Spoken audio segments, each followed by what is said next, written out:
On September 4th, 2024, a mass shooting at Apalachee High School in Georgia claimed the lives of 4 people: students Mason Schermerhorn and Christian Angulo, and teachers Richard Aspinwall and Christina Aramy, while 9 others were injured. The tragedy shocked the nation and devastated the Apalachee community. Prosecutors alleged that 14-year-old Colt Gray carried out the attack after planning it in advance. His father, Colt Gray, was separately prosecuted for providing the firearm used in the shooting, despite earlier warning signs about his son's access to weapons and behavior. In July 2026, Colt Gray pleaded guilty to all 55 criminal charges. It is on the thumb drive for you to do that. Thank you. Okay, at this time we'll start with victim impacts. We're going to call Brianna Schermerhorn. Ms. Proceed, you want to pull that microphone down just a little bit.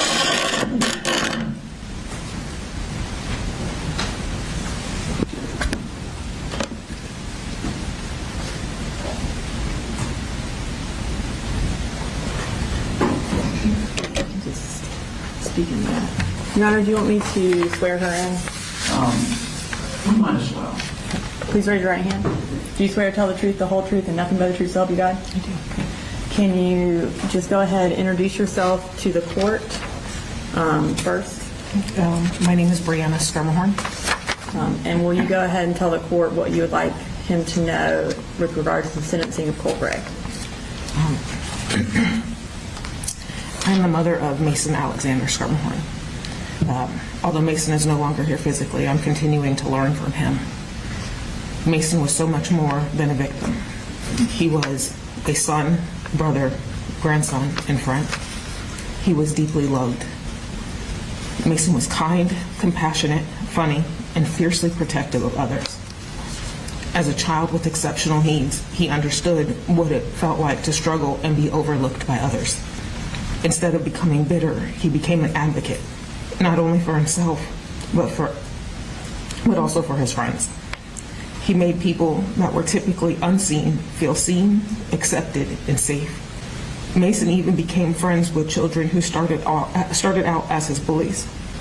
I had no doubt in my mind if Colt had actually attended school as he should have, that Mason would have befriended him. That is a legacy that he should be remembered for.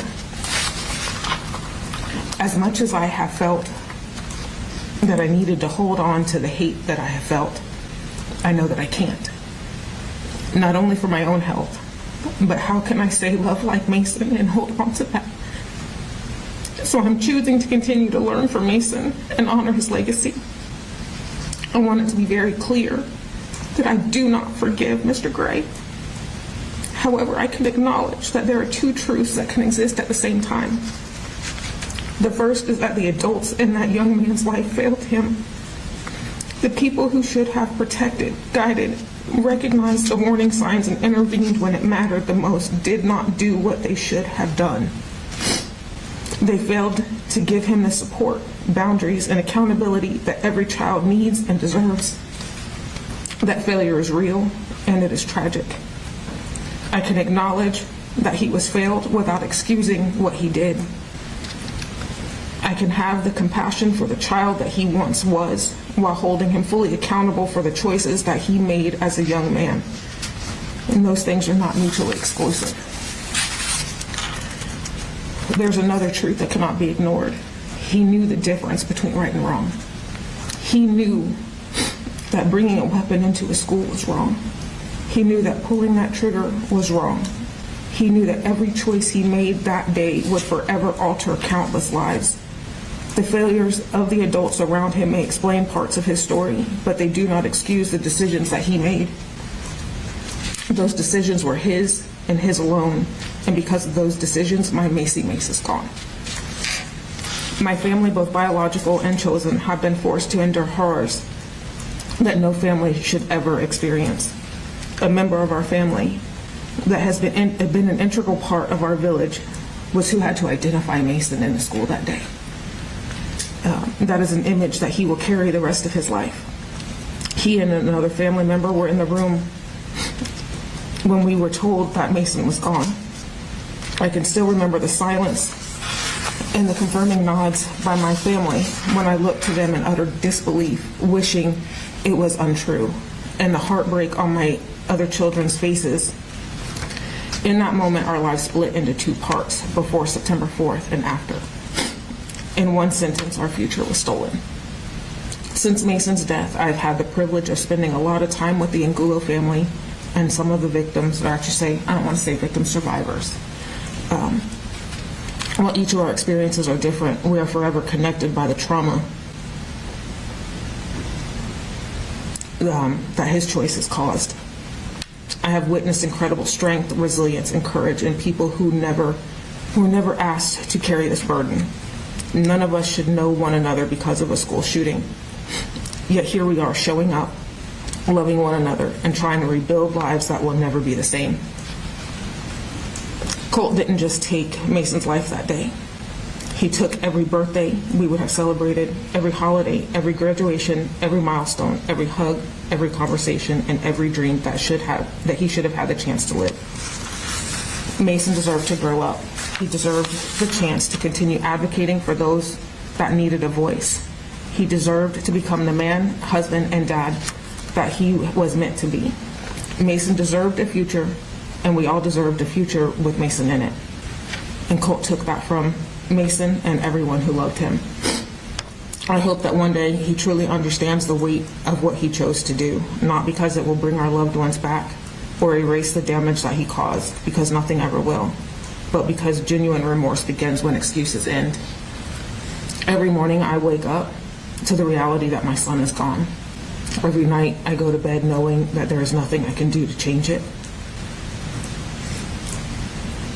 I have lived 688 days so far of a sentence with no parole, and that is what he should receive as well. Thank you.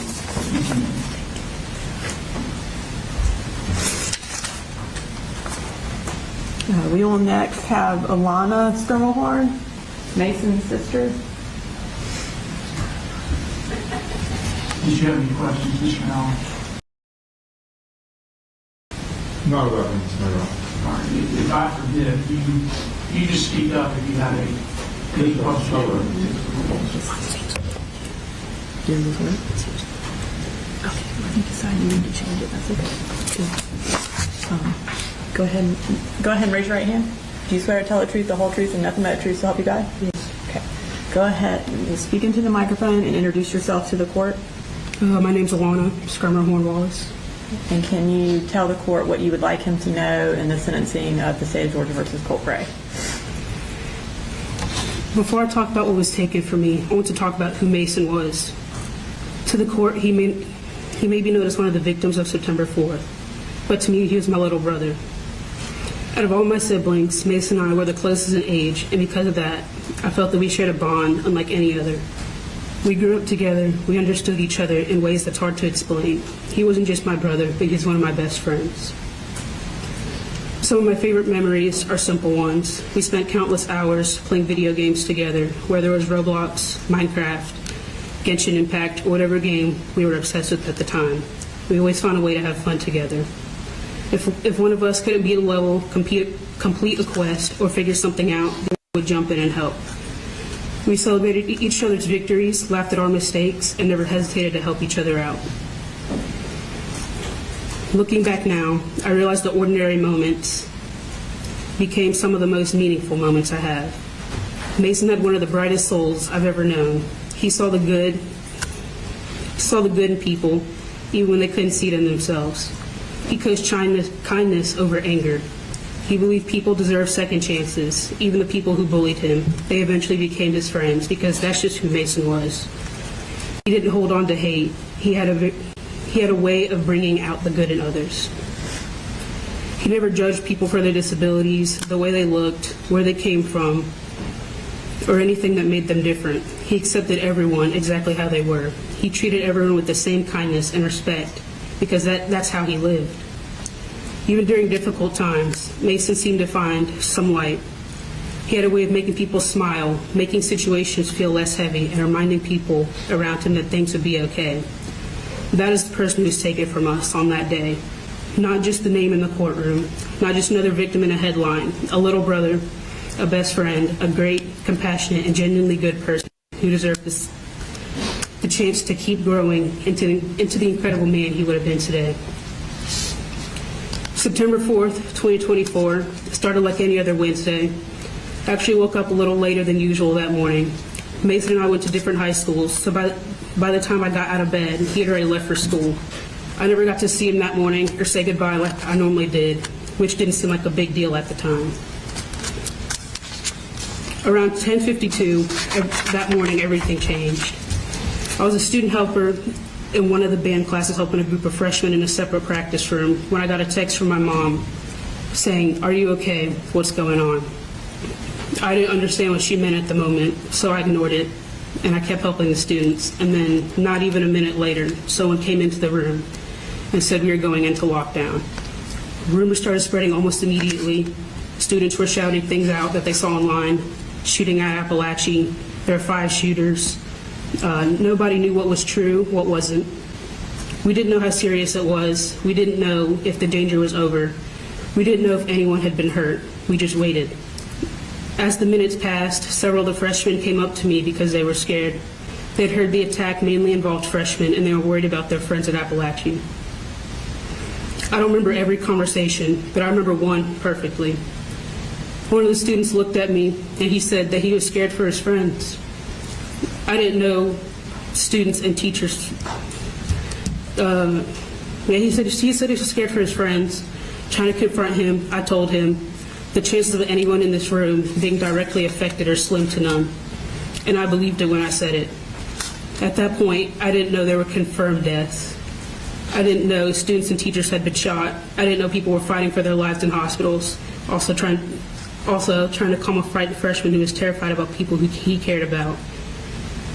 Around that same time, my mom texted me again, "I can't get a hold of your brother on the phone." Even then, I wasn't worried. I told myself Mason probably left his phone in the classroom, in his book bag. I never imagined there would be another reason that he wasn't answering.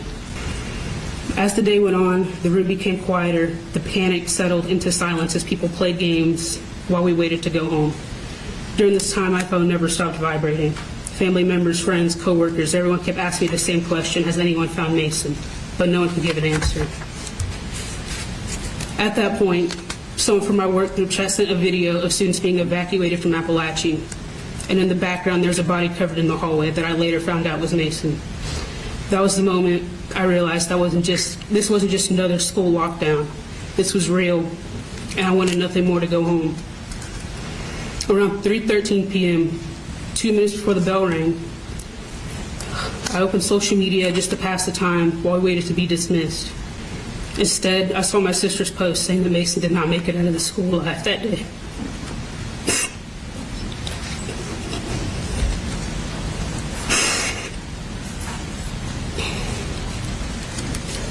September 4th was not just the day I lost my brother. It was the day I lost the life that I knew before. It was the day my sense of safety, my ability to see the world the same, and the future I imagined with Mason in it were taken from me.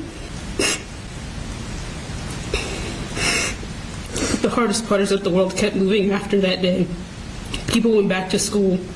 People went back to work. People continued their normal lives, but my family didn't get to. We didn't get to learn how to live in a world where Mason no longer existed.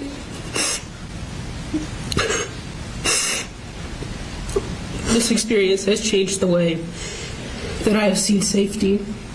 Before September 4th, I believed that something like this could never happen to me or someone I loved.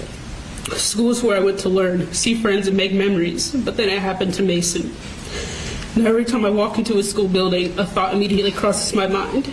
If it can happen to my brother, then why can't it happen to me? The question is something I never had to ask myself before September 4th. I find myself looking for exits when I enter buildings. I pay attention to the people around me. If someone is walking behind me in a hallway or a staircase, I feel myself wanting to move away or get somewhere safer. Loud noises, unexpected sounds, and certain situations can bring me back to the fear and uncertainty of that day. It's not because I think every place is dangerous. It's because I know that the place where I once felt the safest was the place where I lost my brother. I used to walk into school believing I would leave the same way I came in. Now part of me is always wondering if I will. The impact of this day did not only change the way I felt when I walked into the school building, it also changed the way I was able to function as a student. After losing Mason, I was trying to balance two realities at the same time. I was expected to be a full-time student in college, completing assignments and preparing for my future while also trying to grieve and process everything that had happened. During this time, I had to miss a lot of school because of court proceedings and everything that came with seeking justice for Mason. I wasn't missing classes because I didn't care about my education. I was missing them because I was dealing with something no student should ever have to experience. And what hurt was that I had to provide proof of what happened in order for my situation to be understood. I had to provide my brother's death certificate to my school for my absences to be excused. Having to prove my grief was another painful reminder of what happened. I wasn't asking for special treatment. I was asking for understanding. Being in court for college trial wasn't just difficult because I had to hear what happened, but it was also difficult because I saw things I shouldn't have.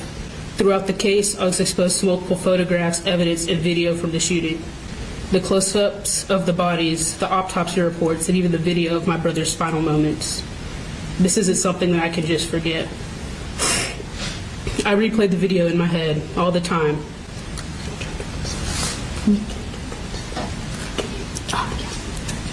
I replay the video in my head all the time. The way you shot my brother twice. You saw him scared and running. And then you proceeded to shoot him in the head, killing him instantly. You saw how scared he was. You saw how he was trying to run. But all you cared about was murdering innocent people.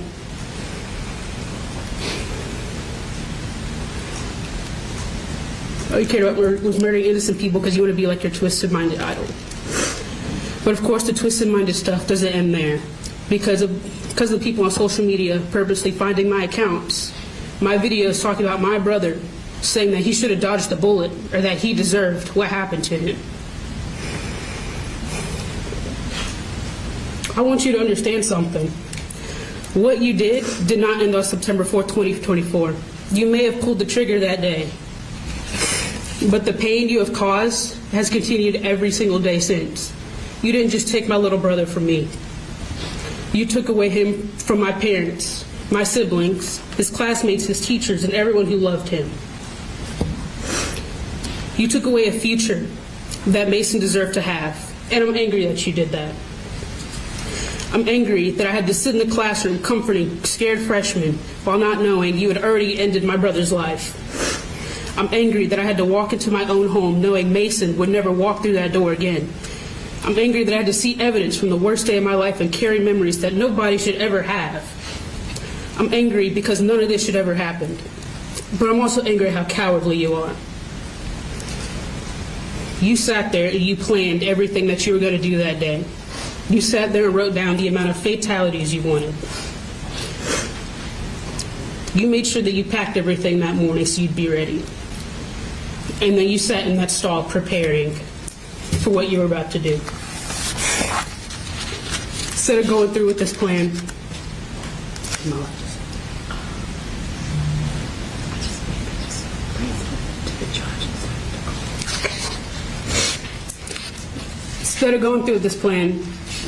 I honestly think he should have killed himself. Instead of killing 4 people and injuring others, he should have taken himself out. Instead of coming up with this whole elaborate plan, he should have made a plan to off himself instead. I'm not saying this just because he took Mason from me. I'm saying this because if he had this sick and evil thought to be like that other worthless school shooter and inflict pain on a whole community, he doesn't deserve to be here. You had time before you left school that morning to change your mind. You had time in your first period of class to change your mind. You had time while you were in that bathroom to change your mind, but you didn't. Instead, you went through with your plan. And not only that, but as soon as you were caught, you surrendered. You can willingly shoot all these people. It didn't feel an ounce of remorse, but as soon as a gun is pointed towards you, you get scared because you're the definition of a coward. You didn't feel remorse after shooting into that classroom. You didn't feel remorse after you shot those teachers. And you definitely didn't feel remorse after you shot my brother in the head. You didn't feel remorse after you watched my brother collapse and bleed out in front of you. He should have killed himself. Because him being gone would have saved this whole community from experiencing the unimaginable. And then maybe his life would have actually meant something. You will always be remembered as a coward, a psychopath, a freak, because of what you decided to do. But the victims, Christina Irmi, Richard Aspinwall, Christian Angulo, and Mason Schermerhorn, will be remembered because of the people they were. They will be remembered because of their kindness and positivity they added to the world. They deserve to be here today. Mason deserves to be here today. Mason was kind when he didn't have to be. He saw the good in people when others didn't. He turned people who hurt him into friends. He never judged anyone for how they looked, what challenges they faced, or what made them different. You took away someone who chose kindness every day. You took away someone who still had so much life ahead of him.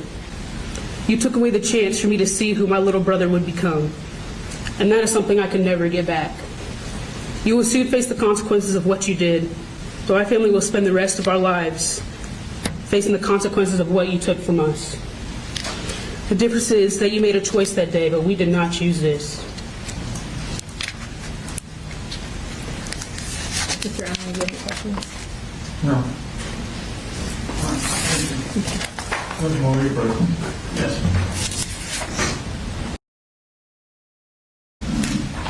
Witness, go ahead. Yes, Your Honor. Liliana Ahmed is another sister of Mason.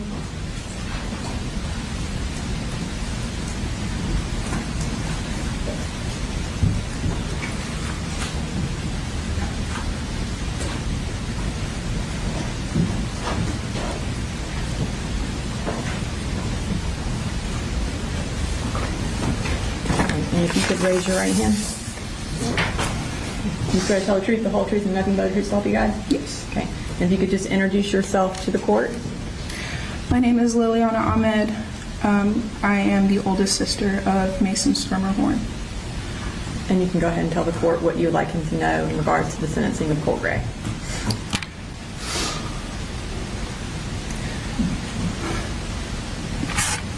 September 24th, 2024 is the day that altered my life in more days than I can think possible. That day is unfortunately a day that is branded into my brain. It was a Wednesday. I was at work. It was a normal day. Started off good even. At 11:25 a.m., I got a text message from one of my close friends asking if I heard about the school shooting at Apalachee. I instantly thought this was a joke or a false alarm. Nothing like this is supposed to happen in Winder. I graduated from Apalachee when the school body was barely 1,200 kids. We always poked fun about how boring and rural our school was. There was no way this could be real. My first instinct was to call my mom. I thought surely if Mason was scared, he already called my mom and told her he was fine. Of course, it's no surprise to you that Mason was not okay. I lost it. I had my first ever panic attack. I stayed at work fighting the thought that my brother was dead. There's no way that this could happen to me. By 2 p.m. there was still no update on Mason. No one could find him. I felt hopeless, so I posted a picture on social media begging people to message me if they saw him. He used to run away when he got really emotionally overwhelmed. And I was praying that this was still true in this instance.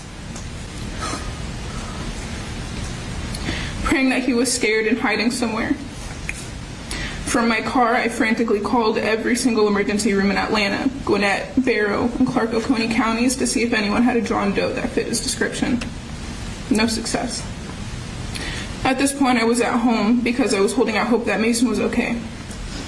My mom even asked me, when we find Mason, can we have a sleepover? Mason had to be okay. I will never forget the exact moment I found out Mason was dead. The exact moment that I found out you killed him. The hour-long drive to Winder was the quietest car ride I have ever had with my husband. The only thing I could manage to mutter was my baby brother, over and over again, like my brain was rejecting the thought of him being gone. We arrived at my parents' house, a place that used to hold nothing more than laughs, happy memories, and petty sibling arguments. Turned into a place that sends my nervous system into absolute disarray. From that point to about 6 months following, everything was a blur. As you can imagine, I have had a lot of time to reflect on how the past 688 days have impacted my life. Since I was 7, almost 8 years old, a large part of my identity has been being a big sister. I am the oldest of 4, and there's a significant age gap between me and my siblings. Being the oldest sibling and oldest daughter has shaped me in more ways than I can express, especially being a big sister to siblings with special needs. One of the ways that has shaped me has been my ability to look beyond a person's behaviors and search for the why. There's always so much more to a person's actions besides what we see at face value. This ability has led me to be naturally forgiving and compassionate.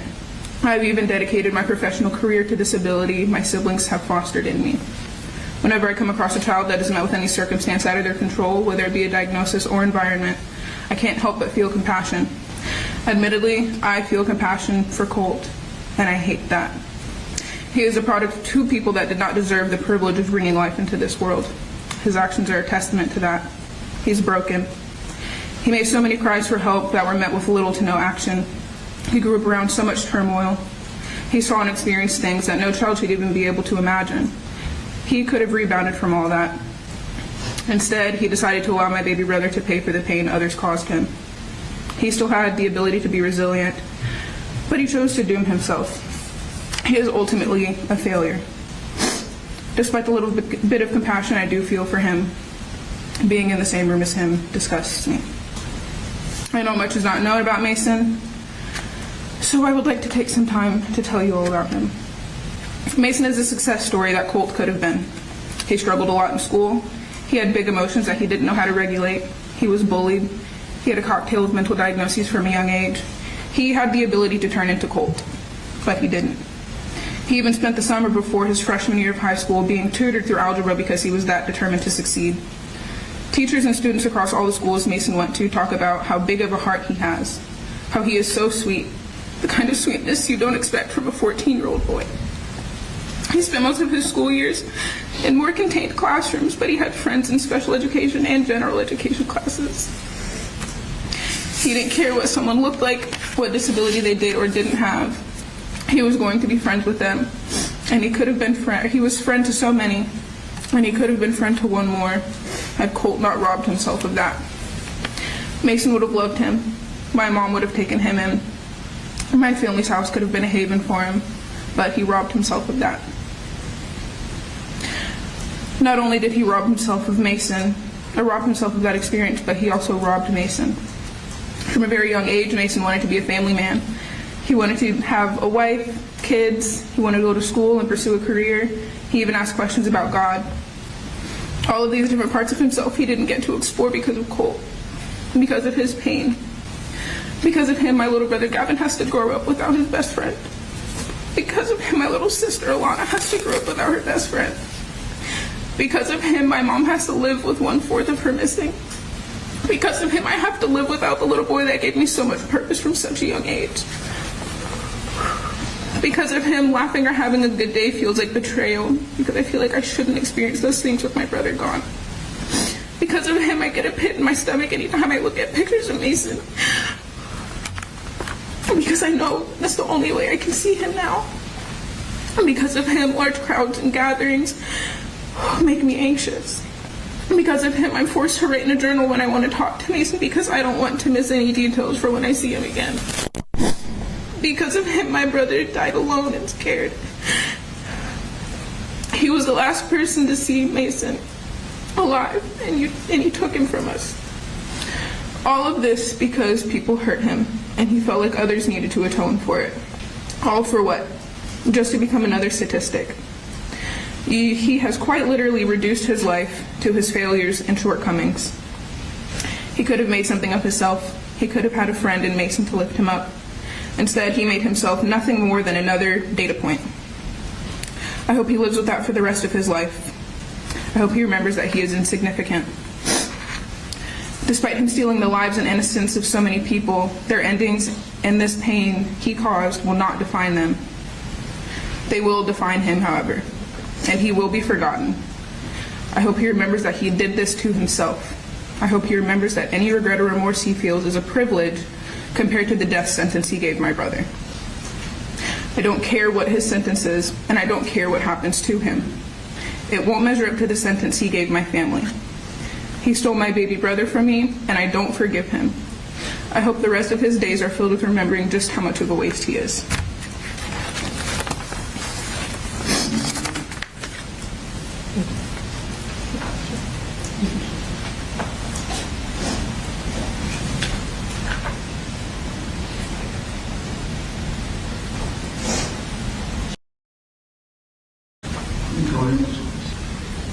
Next, we have Shayna Aspinwall, Richard Aspinwall's wife.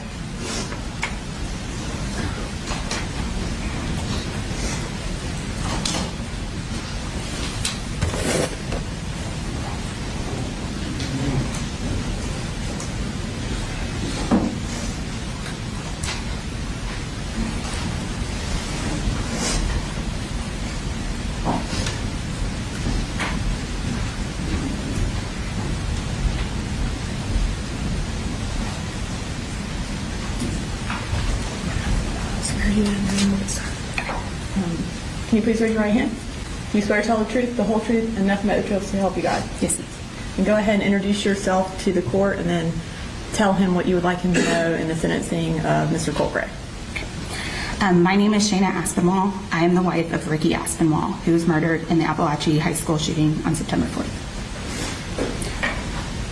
You can go ahead. Okay. No words can fully express what was taken from me and our family and everyone who loved my husband. On the morning of September 4th, he left for work. We expected him to come home, just as he always had, and said our lives were changed forever. My husband was more than a victim. He was my partner, my best friend, and the person I planned to grow old with. He was a loving husband, a devoted father, a teacher, a coach, an uncle, a son, a brother, and a friend. He brought kindness, laughter, and strength into our lives, and his absence is felt every single day. The grief of losing him is constant. There is an empty chair at our table, silence where his voice used to be, and countless moments when I instinctively reach for him only to remember he's gone. Every holiday, birthday, anniversary, and ordinary day is a reminder of what has been stolen from us. Our family has had to face not only overwhelming emotional pain, but also the practical realities of moving forward without him. The future we planned together no longer exists. The dreams we shared ended the moment his life was taken.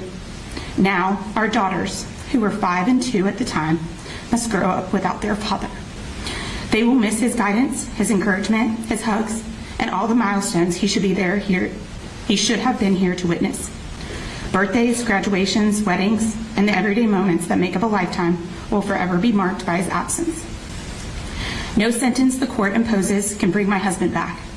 Nothing can restore the life he should have lived or the years he should have shared. But I ask the court to recognize the profound and permanent harm this crime has caused. The loss extends far beyond one day. It is a life sentence of grief and trauma for those left behind. I ask that Ricky's killer is not given an opportunity for parole. The trauma it would continue to bring me and my daughters, knowing that there is a chance, even a small chance, that he would get out of prison, would be continued torture for my family. We have already been through enough without having more fear in the back of our minds. Once I die, my daughters will then have to suffer through parole hearings alone. I think that everyone would agree that facing it alone is a burden that they should never have to bear. In closing, I hope my husband's life is remembered not for the violence that ended it, but for the love, compassion, and dedication he showed to his family, his students, and colleagues, and everyone fortunate enough to know him. That is certainly what his family and friends remember about him. And until I take my last breath on this earth, I will always remind my daughters of what a special person he was. Thank you.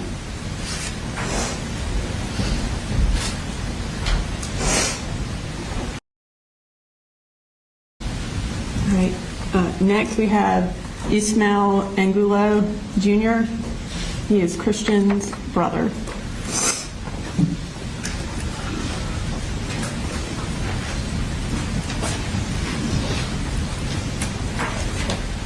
Go ahead and raise your hand. Do you swear to tell the truth, the whole truth, and nothing but the truth, so help you God? Go ahead and introduce yourself to the court, and then you can go ahead and tell My name them. is Ismail Angulo Jr. I am the oldest sibling of Christian. Your Honor, I am writing this statement to share the devastating reality of what was taken from my family and to ask this court to deliver the absolute maximum sentence allowed by law. The impact my brother's loss continues to have on my family is something I wish on no one. Every day is a nightmare that we have to wake up to remind ourselves of our new reality. A very painful one. The days my nephew comes up to me and tells me he misses Titian breaks my heart. I have no words that I can tell him, so I just hug him tight. My little brother Christian Gabriel Angulo was only 14 years old. He was the best uncle, the best brother anyone could have asked for, and a great son to my parents. The defendant's family will still get to see their son, talk to him, and know he is breathing. My mother, my father don't get that privilege. The only way to visit Christian now is by standing over his grave. There is no fairness in that reality. Christian was a beautiful, innocent soul who was robbed of his dreams and has so much ahead of him. Because of this defendant's choices, Christian will never get another chance at a life. I carry so much pain from that day, knowing that this coward's violent acts shattered thousands of lives in a single instant. I know the death penalty is off the table because of the defendant's age, but if his age is being considered, I want to ask, does Mason Skrimmerhorn get a second chance when he was only 14 years old, robbed of his dreams, stolen far too soon, before he even had a chance to grow up? Does Coach Richard Aspinwall get a second chance to be with his wife and be a father to his young daughters? Or will he miss the rest of their lives because this coward took his life? Does Miss Christina Ermy get another opportunity to live, teach, and be with her husband? Do all 9 of the people who were injured that day get to live without the physical and emotional scars forced upon them? Does my little brother Christian get another chance to live another day? No, they don't. They will never get to experience the beautiful or painful moments that life has to offer because this defendant deliberately took those chances away from them. The defendant showed no mercy when he stole their futures, and therefore he should not receive the grace of a second chance. While the law spares him from the ultimate penalty due to his age, it does not require this court to ever grant him freedom again. For Christian, for Mason, for Coach Aspinwall, for Ms. Ermy, and for every person injured and broken by his actions, I ask that you sentence this defendant to life in prison without the possibility of parole and ensure he never has the opportunity to walk free or inflict this unbearable pain on another family ever again. Thank you, Your Honor, for hearing my voice and honoring the memory of my brother. Forever my brother, long live Christian. Thank you. Do you have questions, Mr. Allen? No.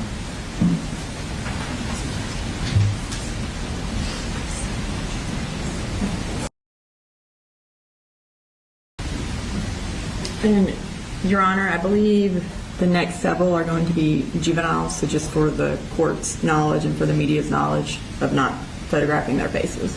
All right, the media should be aware that you cannot photograph, disseminate, or broadcast any of the faces of the juveniles who testify next or at any point in this proceeding. Thank you, Your Honor. So we call Taylor Jones.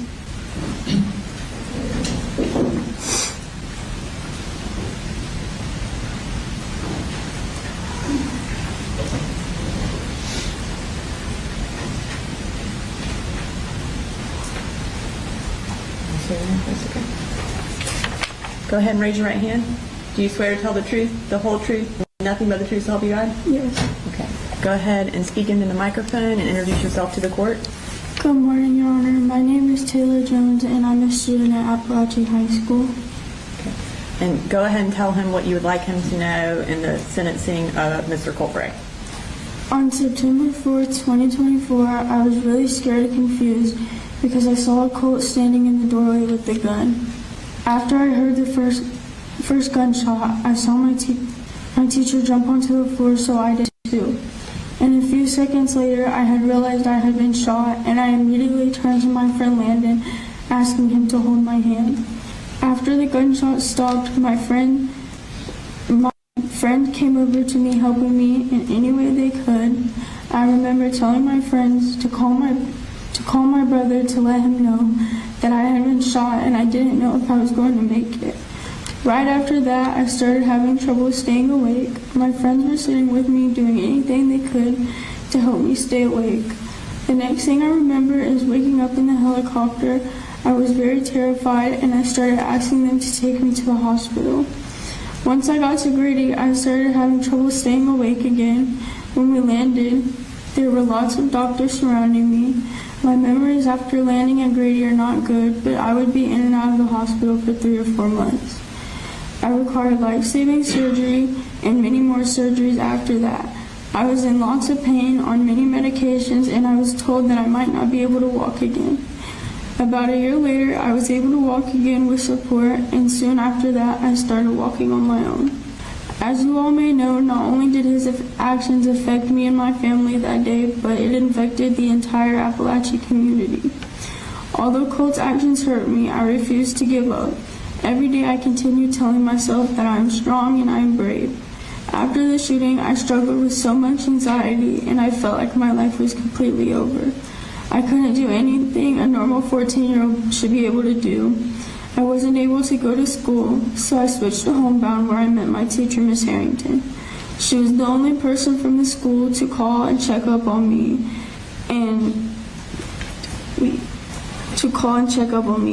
the only one that came out to the hospital to see me and make sure that I was doing okay. Moving on from this experience is very hard, and if I hadn't met some of the people that supported me along the way, I don't know where I would be.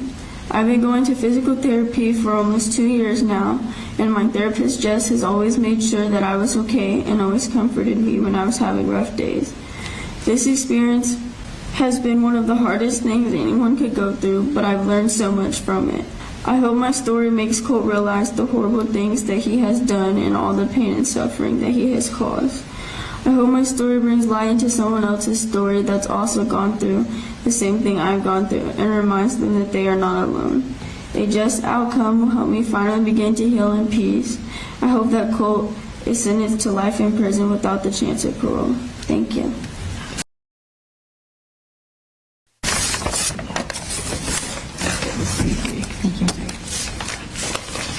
Hi, my name is Natalie Griffith. On September 4th, I got shot twice, once in my wrist and once in my upper arm. I lost the ability to use my left hand, but on some days it doesn't feel like that is the biggest thing that I lost. The morning of the shooting felt normal. I got on the bus and sat alone because my friend Lorelai wasn't...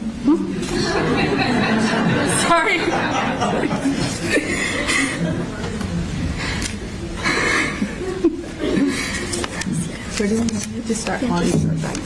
The morning of the shooting felt normal. I got on the bus and sat alone because my friend Lorelai wasn't on the bus. I was cold because I forgot my jacket and I was wearing one of the new t-shirts I got for my birthday. I was listening to a song called ADHD and thinking about how we were going to start a new unit in algebra. I never thought for a second that there would be a shooting. Then there was one. Ms. Ryan was about to give instructions. I think we were about to break into small groups when I heard a banging and thought it was a fight.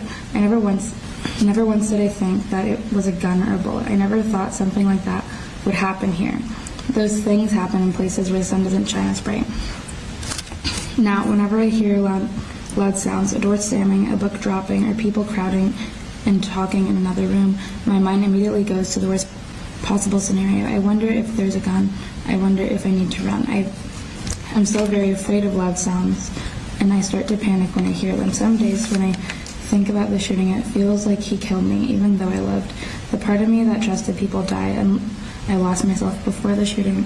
My smile was different. I did not think about danger the way I do now. I did not constantly think about my surroundings. I think about the shooting every day of my life. I wonder when I will stop thinking about it every day, and then, just like that, I've lost again. I wonder how different my life would be if that one moment had never happened. I wonder whether the person I am today is the person I would have become if the shooting had never occurred. After the shooting, I felt like my independence was taken away for a while. I could not put on my own clothes by myself or do my own hair. Things that used to be easy for me were now impossible challenges. Even now, whenever I try to tie my shoes, it's never quite right. To this day, I cannot type normally, which has impacted my ability to be as successful in school as I want to be. I cannot hold many things because I lost the use of an opposable thumb. The recovery process has been long and difficult.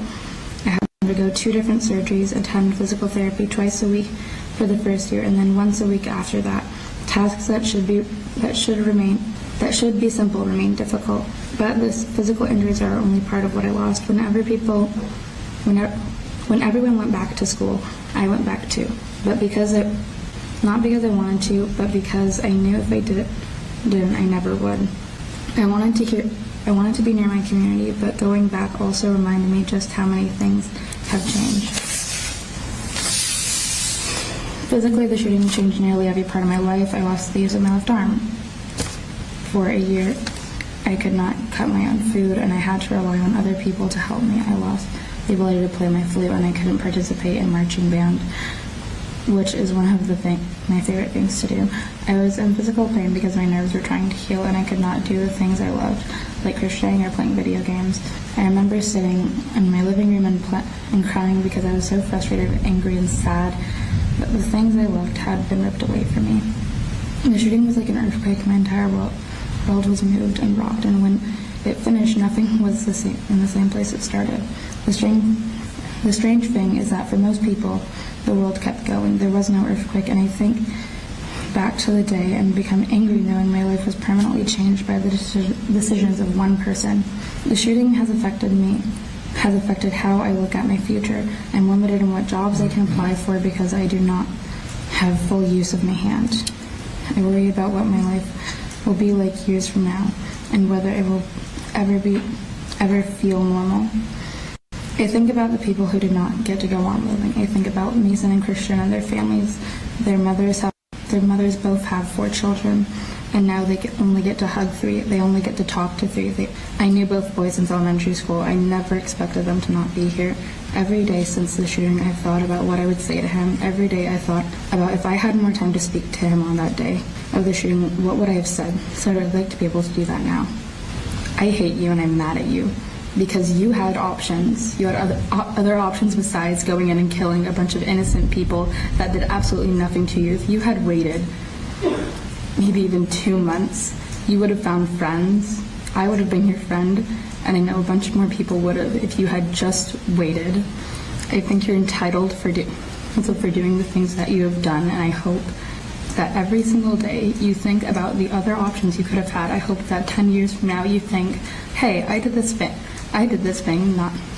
that was so stupid. And I hope that you realize something that you did when you were 14 is going to impact you for the rest of your life. When you could have gone on and lived a good life.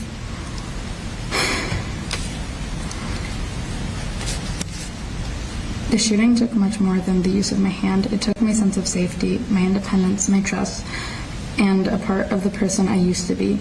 While I survived, I carry the impact of that day with me for the rest of my life. It only seems fair that every innocent person that has had to feel the impact of Colt Gray's choices for the rest of our lives, then he should receive the maximum sentence for his crimes. Okay, have a great day. Thank you.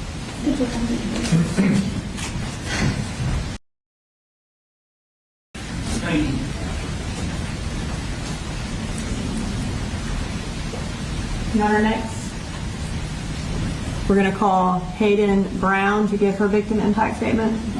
Hayden Bowen.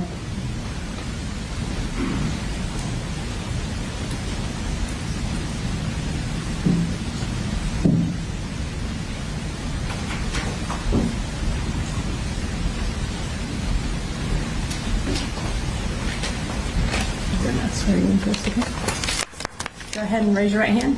Do you swear to tell the truth, the whole truth, and nothing but the truth, so help you God? Okay. Go ahead and introduce yourself to the court. Good morning, I'm Hayden Bowen. Okay.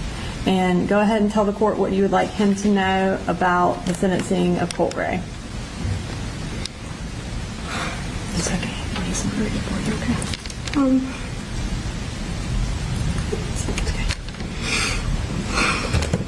First, I want to start off by saying that I forgive you. Hayden, can you speak up a little? You need to address the court. I want to start off by saying that I forgive you.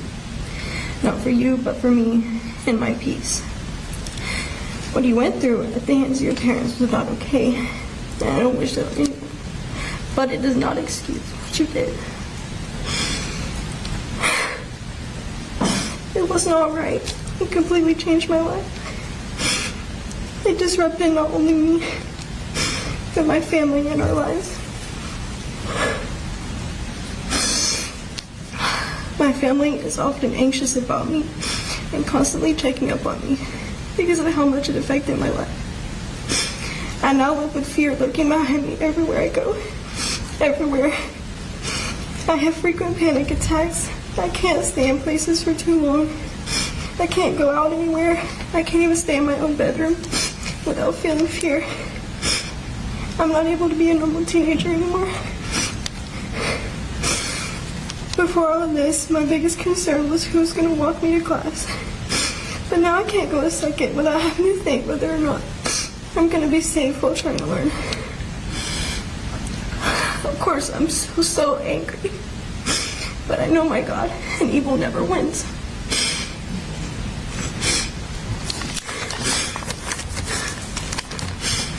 Any questions? No, Your Honor. Our next victim impact statement is from Ariana Norman.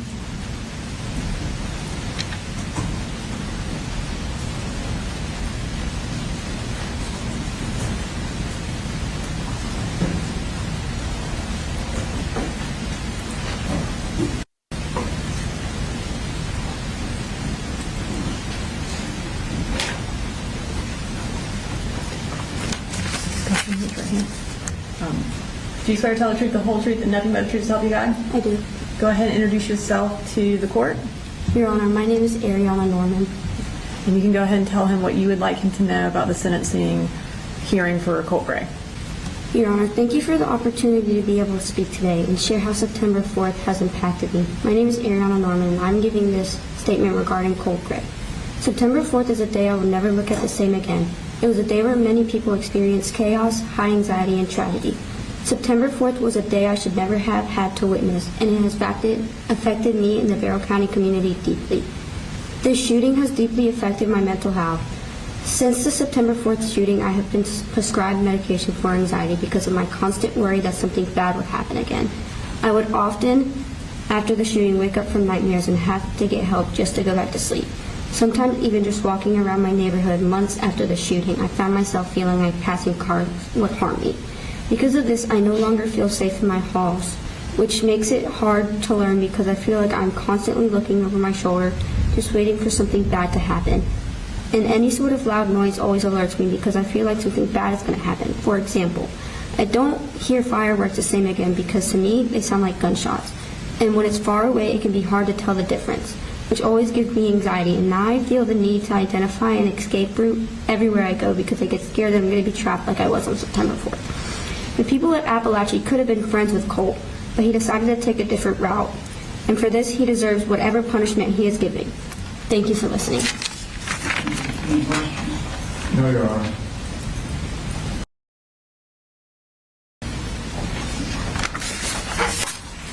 So, Judge, I believe I have two written statements. The first is from Michaela Brown. She was one of the students that was in the classroom that day. Her statement says, "The Apalachee High School shooting on September 4th, 2025 was a tragic and terrifying event that has affected not only the people directly involved, but also students everywhere. Knowing that something like this can happen at a school makes me feel very unsafe and anxious. Since being involved with the shooting, I've felt scared to even go in the dark to take my dogs out to use the bathroom. Loud noises like doors slamming hard make me jump because they remind me what could happen. It's hard to feel relaxed or normal when things like that are always in the back of my mind. I also get nervous being home alone because I'm thinking someone's going to break in and hurt me. I don't feel as safe as I used to before. I used to think Apalachee was going to be a safe place for me to learn and graduate and make new friends, but now I just go to school thinking I'm not safe here. This situation shows how deeply events like this can impact students mentally and emotionally. It's not just something that happens and goes away, it stays with people. Schools are supposed to be safe places, and when that safety is broken, it changes how we feel every day.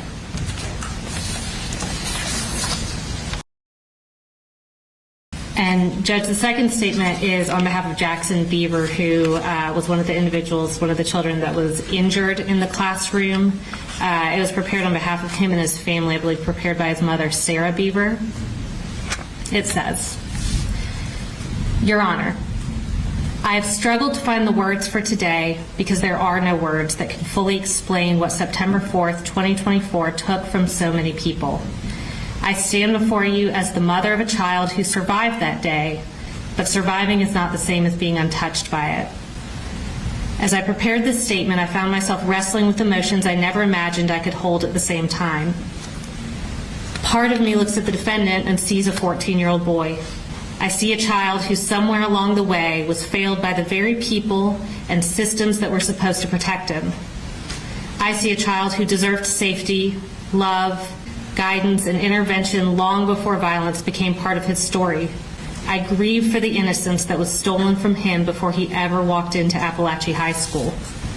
But another part of me sees the person who made a choice that forever changed hundreds of lives. I hate that he lost his childhood, but I hate even more that he believed it was his place to steal the childhoods of the others. He didn't just take lives. He took futures. He took peace. He took the feeling every parent has when they watch their child walk into school, believing that they will come home that afternoon. Today, I want this court to remember the names of the people whose lives were forever changed. Mason, Christian, Richard, Christina. They were not victims on a page. They were sons, daughters, teachers, friends, classmates, and loved ones. They should be remembered for the lives they lived, not simply for the ways they died. I also want this court to remember Natalie, Melanie, Taylor, Jackson, and every other student and teacher who survived physically, but continue to carry invisible wounds. Remember the ones who have scars that they see every day and have flashbacks to the horror that they endured. Some injuries heal, others become part of you forever. The weapon used to cause all this destruction didn't just pierce Jackson's skin, it stayed there. 8 to 9 pieces of metal are permanently embedded in his thigh. He is forced to carry the literal weight of a mass shooting inside his own flesh every single day. The defendant's childhood may explain how we arrived here, but it does not excuse where we ended up. Because while he may have been failed by adults, he became the reason innocent children lost their sense of safety forever. Parents like me now understand what it feels like to wait for a phone call that may never come. Children now know what gunfire sounds like inside their school. Families now live with empty chairs, unanswered questions, nightmares, anniversaries, and grief that will never fully disappear. There is another loss that is harder to describe. Before September 4th, 2024, I believed schools were safe places. I believed that if I hugged my child goodbye in the morning, I would see him that afternoon. I believe tragedies like this happen somewhere else, and that version of me no longer exists. The defendant did not only change the lives of the people inside the walls that day, he changed every parent who sent a child to school afterward, wondering if today would be the day their world falls apart. I have compassion for the child he once was. I have compassion for the life he should have had. But my compassion cannot outweigh the devastation left behind by the choices he made. Two things can be true at the same time. He was a child who was failed. He was also the person who failed countless innocent children and their families. and one tragedy does not erase another. Nothing this court does today can bring back Mason, Christian, Richard, or Christina. Nothing can erase the trauma carried by Natalie, Melanie, Taylor, Jackson, the other survivors, their families, or this community. Justice cannot change the past, but it can acknowledge the weight of what was taken. I ask this court to remember every name, every family, every empty seat, every scar that cannot be seen, and every life that will forever be measured as before September 4th, 2024, and after September 4th of 2024. That is the true impact of what happened. Thank you.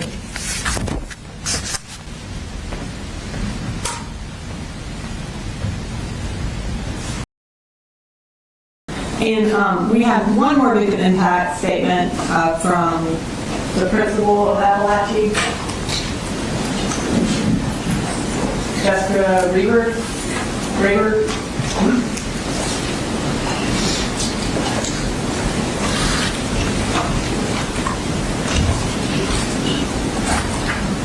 Go ahead and raise your right hand. Do you swear to tell the truth, the whole truth, and nothing but the truth, so help you God? Go ahead and introduce yourself to the court. I'm Jessica Rayberg. And tell the court what you like to matter in the sentencing of Mr. Colt Gray. Thank you, Your Honor. Again, my name is Jessica Rayberg, and I have served as an administrator for Barrow County Schools for 7 years, specifically the principal of Apalachee High School since 2023. Apalachee High School is also where I taught English for 12 years, and before September 4th, 2024, I can attest to approximately 2,463 days that joy filled that building. On the dawn of its 25th year as an institution of learning and opportunity, it became a place of horror and loss. This morning, the staff of Apalachee met for the first time to open up the 2026-27 school year, and I should be with my teachers helping them prepare right now. We should be finalizing standard procedures, tweaking student schedules, and decorating classrooms, all while sharing summer stories. But we will also spend many additional hours becoming experts in new duties far beyond our original academic training. Many walk in under a dark cloud and dread any reminders of that terrifying day. So we will meet to prepare trauma-informed instruction and tirelessly learn how to rebuild a learning environment where half the current student body cowered in fear during their second period just shy of 2 years ago. The loss of 4 lives is more devastating and more important than anything else experienced on September 4th. The families of 4 incredibly special people have endured the unthinkable, and we remember them and grieve with them every single day. The cruel actions of Colt Gray caused the loss of precious lives, and for that, he deserves the harshest consequences. The 7 physically injured, some of whom have courageously spoken today, are incredible humans who have scars both external and internal that should not exist. We admire their bravery and resilience, and for the turmoil and pain caused by Colt Gray, he deserves the harshest consequences. What also must be addressed today are the mental and emotional burdens and anguish that thousands of students, staff, and families of the Apalachee community will carry for the rest of their lives, some of which may never fully heal. The trauma thrust on this once rural hometown is unnatural. The reckless and selfish choices of Colt Gray deserve the harshest consequences. There is no measurement for the deaths and physical impact caused by his calculated decisions, and the overall impact, both visible and invisible, of the September 4th tragedy stretches to countless victims. There were nearly 1,900 students and 200 staff members making up this remarkable community in 2024.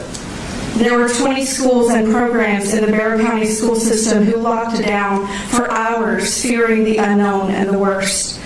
There were surrounding school districts, counties hundreds of miles away, and an entire state of Georgia. All were impacted directly or indirectly by the deranged behavior of one teenage intruder. The act destroyed a learning community that will take years to reconstruct, if even possible, and who knows what could have been without the time, energy, new personnel, and resources expended daily just to make it possible for students and faculty to be able to teach and learn. School should be a safe environment for young people to grow and experience joy. In less than a minute, he took a basic human right from thousands of innocent students, and he turned staff members into impromptu paramedics and caregivers. He destroyed what once felt like the most safe and secure place. He stole the ability to focus and not zone out. He turned conversations about where should we eat after the football game into is it even safe enough to be on that campus at all. He ripped a community of its pride. Now a balloon pop is triggering, an accidental lockdown sends hundreds running, absolutely scared of death. Procedures drastically changed across an entire state. Small children are screened for weapons before running to hug their favorite teachers and starting their reading and math lessons. When the light flickers, panic sets in. Loud noises and unknowns cause paranoia. One moment can ruin essential academic lessons for the rest of the day. Entire family traditions and holidays are put on hold. Couples divorce. Others need new medication just to stay calm enough to attempt to work or care for their own children. Events are missed, loneliness creeps in because no one understands, and friendships fade because humans become shells. The students of Apalachee High School had to grow up and mature in a single inhumane instant. Some threw desks to block doors, others applied pressure to wounds. Later, all but 2 evacuated with their hands above their heads, while 6 left on stretchers, and the survivors learned immediately how to console each other. They then experienced grief, faced deep fears, and became resilient. Still, on any good days, there is a heaviness, a weight that is carried daily, and every decision is made through the lens of trauma and recovery. An attempt at the new normal is exhausting, and for some it has been too hard to endure. Many have changed their entire surroundings, lifestyles, or careers just to keep going. A facility was built as direct support, and a facility sits unused to avoid trauma. The ripple effects we felt for generations, and all because a stranger among us took what did not belong to him. As my staff and students soon prepare for the 2-year mark, we will persevere through safety drills, new bell schedules, and uncertainty. We will continue to rebuild. The work is ongoing and never finished. We will pour into our students, comfort them, and create experiences that we hope bring some joy. But it will never be the same. He's a thief, and more than that, he is also a murderer. The most important pieces he stole from our community are Coach Aspinwall, Miss Irmy, Mason, and Christian. We are not whole without them, and we will always honor them in everything we do, while grieving for their families and what they would have continued to contribute to our school and many other lives. We have more to teach them and more to learn from them. They had more memories to make with their precious families and more days to make our world brighter. We carry their legacy forward daily, even through dark times, and I ask their murderer be placed where he may feel the depths of what he's done. Thank you. Do you have any questions, Mr. Allen? No, Your Honor.